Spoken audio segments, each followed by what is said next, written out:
Video के शुरुआत में दोस्तों आपसे पहले हम एक सवाल पूछते हैं, फिर आपको हम पूरी खबर भी बताएंगे। सवाल यह है कि बिहार में राजनीतिक रूप से सबसे चतुर, सबसे एक्टिव कौन सी जाति है?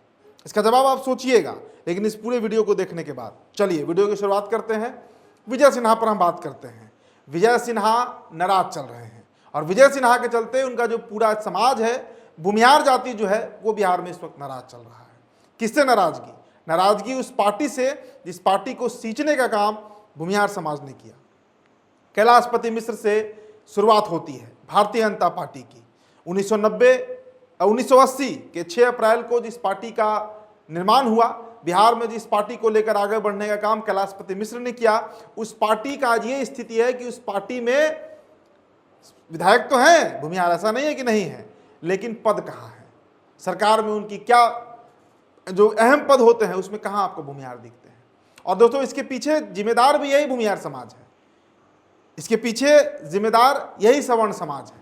हम कायस्थों का भी थोड़ा जिक्र कर लेंगे। देखिए कई ऐसे लोकसभा और विधानसभा सीट हैं जहां पर भूमिहार जाति जो है वो लड़ते आई है। अब जहानाबाद आप देख लीजिए, भूमिहारों का सीट रहा है, शुरू से सीट रहा है भूमिहारों का, हारे चाहे जीते भूमिहार ही लड़ता था।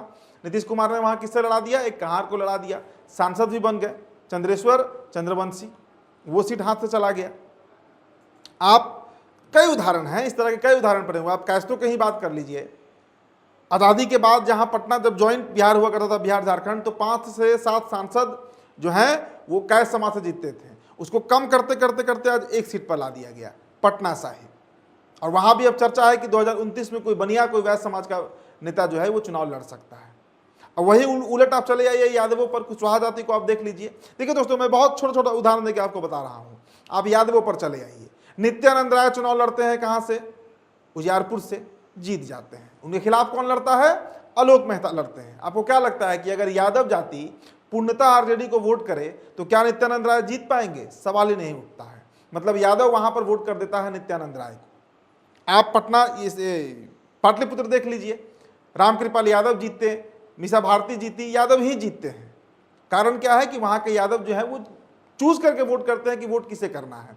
यादव जाति पहले अपनी जाति देखती है, बाद में पार्टी देखती है।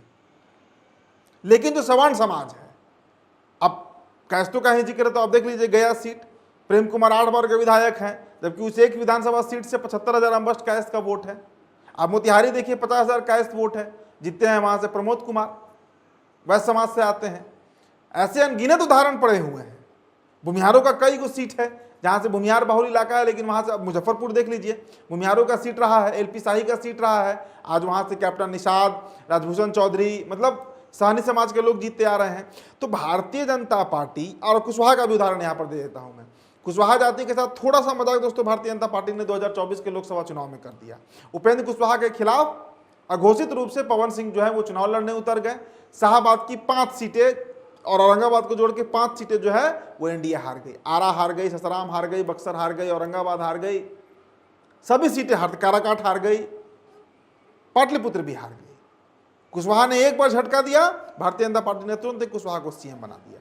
कहने का आप मतलब समझिए, बिहार की राजनीति बड़ी सधी हुई है और बड़ा आसान है। ये जटिल राजनीति नहीं है बिहार का, बड़ा सिंपल फेनोमेना है कि जिस तरह मुसलमान आज इस देश में इररिलेवेंट वोटर हो गए, मतलब जिस तरह मुसलमान एक पार्टी के साथ जुड़कर उस पार्टी की गुलामी करते करते आज इररिलेवेंट हो गए। 2014 के बाद इस देश में क्या बदला? 2014 के बाद यही बदला कि मुस्लिम वोट का कोई महत्व नहीं रहा, ये नरेंद्र मोदी ने साबित कर दिया। वही हश्र अब सवर्णों का हो रहा है। चूंकि इतनी अंधभक्ति है सवर्णों में एक पार्टी विशेष को लेकर, और ये मेरा अपना विश्लेषण है इसलिए क्योंकि ये अब ग्राउंड पर दिख रहा है। विजय सिन्हा के साथ जो हुआ, विजय सिन्हा, मुझे लगता है कि जो पिछली सरकार थी उसमें सबसे एक्टिव और सबसे तरीके से काम करने वाले कोई नेता थे मंत्री के तौर पर, तो वो विजय सिन्हा थे। देखिए अब उनका जो एक फैसला था सीओ को लेकर, 224 जो सस्पेंडेड निलंबित सीओ थे सबको वापस, उनका मतलब उनका जो सस्पेंशन था उसे रिवोक करा दिया गया। सम्राट चौधरी ने तुरंत उसे अब रिवोक कर दिया, मतलब सीधा पलट दिया गया विजय सिन्हा के फैसला को। और यह फैसला विजय सिन्हा, आप कुछ भी कहिए, आम जनमानस के बीच सभी जातियों में विजय सिन्हा की वाहवाही हो रही थी। तो जिस तरीके से सवर्ण समाज आगे बढ़ रहा है, मुझे लगता है कि अगले 5 से 10 साल, और दोस्तों एक बात मैं यहां पर आपको बहुत क्लियर कर दूं कि जब हम यादवों की चर्चा कर रहे थे तो मैंने आपको कई उदाहरण दिए, नित्यानंद राय का दिया, रामकृपाल यादव का दिया, कि ये जीतते कैसे हैं। ये जीतते इसलिए हैं क्योंकि जिस सीट से ये खड़ा होते हैं वहां के यादव इनको ही वोट करते हैं। ये तय सी बात है ना कि अगर उजियारपुर का कोई यादव चाहेगा अपना कुछ काम कराना तो नित्यानंद राय से वो सीधे संपर्क कर सकता है, क्योंकि उसने उसे वोट दिया है। यादवों का ये केमिस्ट्री है अपने नेताओं के साथ। अगर एक ही सीट से 2 यादव लड़ रहे हैं तब वहां पर यादव जो है वो आरजेडी को वोट करता है। अब देखिए ना, बिहार में इस वक्त 7 सांसद यादव हैं, जबकि हमें क्या लगता है कि यादव हाशिए पर है। इसीलिए मैंने वीडियो की शुरुआत में सवाल आपसे पूछा कि बिहार की सबसे चतुर जाति कौन सी है राजनीति में। भाई 15 साल सत्ता में रहना कोई साधारण बात नहीं थी। ये राजनीतिक कौशलता थी, ये राजनीतिक चतुराई रही लालू यादव की और यादव जाति की कि 15 सालों तक सत्ता में वो बने रहे। इस बार भी चुनाव में बड़ा बुरा हश्र हुआ, लेकिन इसके बावजूद तेजस्वी यादव का जरा वोट शेयर आप देख लीजिए। अगर ये 10,000 टका नहीं बटा होता तो क्या यही परिणाम होता? नहीं होता। तो राजनीतिक तमिलनाडु में जो हश्र ब्राह्मणों का हुआ, एक भी टिकट इस बार ब्राह्मणों को नहीं दिया गया। तमिलनाडु की खबर आपने देखा होगा दोस्तों। अगले 5 से 10 सालों में जिस तरीके से बिहार की राजनीति बढ़ रही है और भारतीय जनता पार्टी जिस तरीके से मंडल राजनीति को पकड़ी हुई है, मंडल राजनीति की मैं बात कर रहा हूं। अब देखिए, एक बीपी मंडल हुए, उन्होंने ऐसा काम कर दिया ओबीसी समाज के लिए कि 2 ही नाम अब दुनिया में चर्चा में है जिन्होंने सही में समाजवाद किया, एक मंडेला और दूसरा मंडल। उसी मंडल राजनीति को पकड़ के भारतीय जनता पार्टी आगे बढ़ रही है। धीरे धीरे ही सही सवर्णों का सफाया हो रहा है। उड़ीसा से देखिए, नवीन पटनायक को 25 साल तक सीएम रहे, जबरदस्त काम उन्होंने किया। कायस्थ समाज से थे लेकिन उनको हटाकर मांझी जी को बना दिया गया, जो संथाली हैं।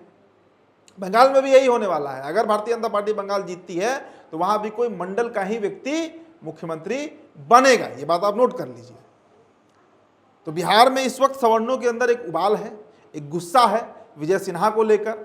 अब इसको रिकम्पनसेट कैसे किया जाए, इसके लिए देखिए, कल ही खबर आया कि संजय सरावगी जो है वो विजय सिन्हा से जाकर मिले। खबर ये भी तैरने लगा कि विजय सिन्हा जो है वो प्रदेश अध्यक्ष बनाए जा सकते हैं। लेकिन दोस्तों, मेरा जो अपना अनुमान है और भारतीय जनता पार्टी से जो मेरे सोर्सेज हैं वो कह रहे हैं कि इतनी जल्दबाजी में बीजेपी कोई फैसला नहीं लेने जा रही है। इतनी जल्दबाजी में भारतीय जनता पार्टी जो है वो प्रदेश अध्यक्ष नहीं बदलेगी। अभी तो संजय सरावगी बने हैं, कितना दिन हुआ कि बदल दिया जाएगा।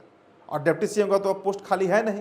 मंत्री ही बन जाए विजय सिन्हा तो ये गनीमत होगा, बहुत बड़ी बात होगी अगर वो मंत्री बन गए। लेकिन इतना आप नोट कर लीजिए कि रेवेन्यू डिपार्टमेंट जो है, भूमि राजस्व विभाग, उसके मंत्री वो नहीं बनने जा रहे हैं, क्योंकि उनका जो एक रौद्र रूप दिखा है पिछले 3-4 महीनों में अधिकारियों के ऊपर, वो कई लोगों को नहीं पचा है।